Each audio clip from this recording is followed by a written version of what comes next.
आने वाली पीढ़ी को शिक्षित करना जितना ज़रूरी है, उतना ही आने वाली पीढ़ी को प्राचीन सम्मान के साथ जोड़कर रखना भी ज़रूरी है। बात कर रहे हैं यहाँ पर संस्कृति और सभ्यता की।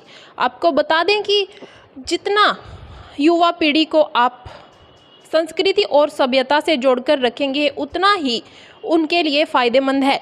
इसके लिए हमें अपनी संस्कृति और सभ्यता को संजोकर रखना होगा। वहीं आपको बता दें कि संस्कृति को संरक्षित करने का काम सिरसा के बरनाला रोड स्थित बाल भवन के अंदर लीलाधर दुखी संग्रहालय में किया गया है।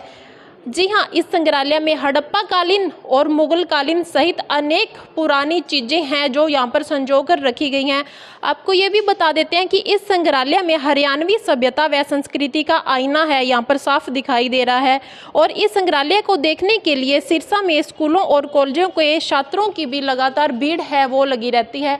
आप देख रहे होंगे किस प्रकार से यहाँ पर आपको तस्वीरों के माध्यम से दिखा रहे हैं किस प्रकार से यहाँ पर बहुत ही प्राचीन जो चीज़ें हैं उनको यहाँ पर इस संग्रहालय के अंदर संजो कर रखा गया है, ताकि जो युवा पीढ़ी है उन्हें अपनी संस्कृति और सभ्यता के बारे में है जो है जानकारी है मिल सके। आपको बता दें कि सिरसा में इस लीलाधर दुखी संग्रहालय का जो शुभारंभ है लगभग 25 अप्रैल 2001 को किया गया था।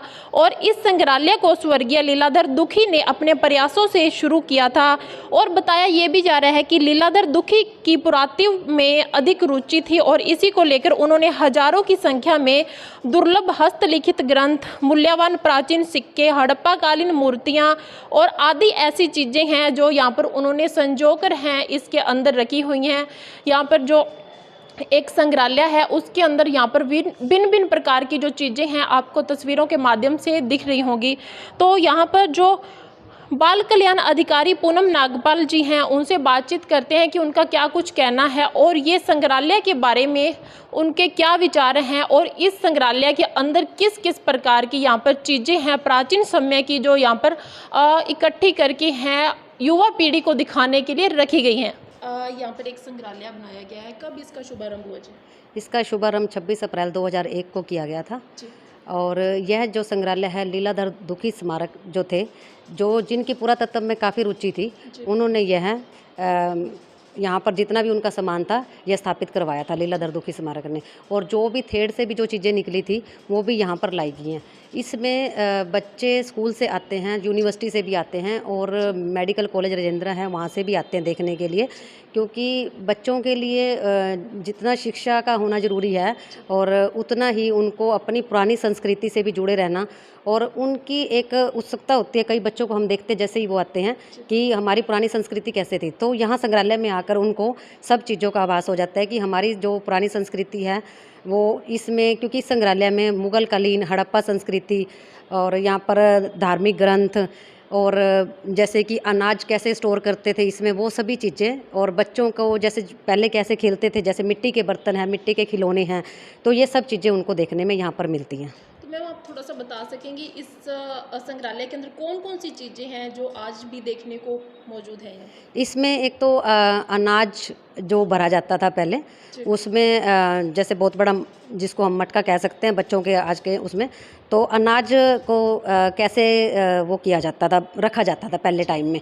और इसमें बच्चे जो हैं मिट्टी के खिलौने हैं, यहाँ पर बच्चे कैसे खेलते थे मिट्टी के खिलौनों से, और साथ में इसमें मिट्टी के बर्तन भी दिखाए गए हैं और मुगल कालीन तामर सिक्के भी हैं इसमें, और आभूषण हैं जो पहले जो औरतें काफ़ी डालती थी, इसमें ये सब चीज़ें दर्शाई गई हैं।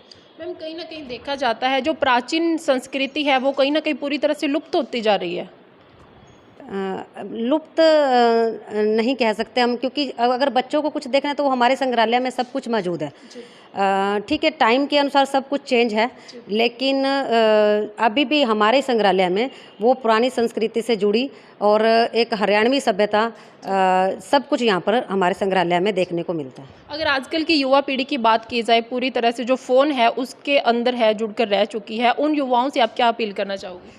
मेरी उन युवाओं से अपील है कि मोबाइल जो शुरू किए गए थे या बच्चे बच्चे के हाथ में मोबाइल था, वो जब हमारा कोविड के दौरान दिए गए थे बच्चों को, लेकिन बच्चे मोबाइल में ज़्यादा ना जाकर स्पोर्ट्स एक्टिविटी में और अपनी पुरानी संस्कृति को देखें, तो एक तो उनको पता चलेगा इस बारे में, एक मोबाइल से उनका ध्यान हट जाएगा।